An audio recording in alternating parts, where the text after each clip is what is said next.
কিশোরগঞ্জে অটোরিকশার battery চুরি করতে গিয়ে জনতার হাতে ৩ চোর আটক হয়েছে।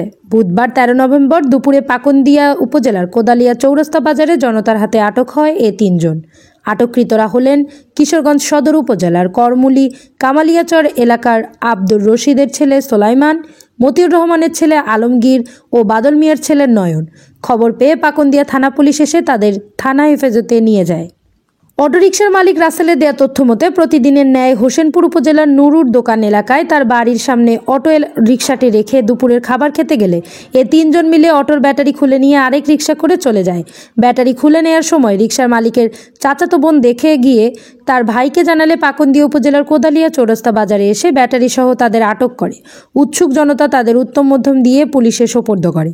পাকুন্দিয়া থানার এসআই আব্দুল আলিম জানান, খবর পেয়ে ঘটনাস্থলে উপস্থিত হই উদ্ধার হওয়া মালামাল সহ ৩ চোরকে আটক করে থানায় নিয়ে আসা হয়েছে। পরে আমার গাড়ির ব্যাটারি নিতে আসছে, আমি জানি না, আমার চাচাতো বোন ঘরের পিছায় দিয়ে আমার গাড়ি ব্যাটারি খুলতেছে, বলছে যে আপনার বাড়ি গাড়িতে ব্যাটারি ক্লোজ করে। পরে আমার চাচাতো বোনের করতেছে কত জবর এলাম, এটা করতে পরে আমার ধরে গেছে। পরে আমি আইতে দোকান বাজার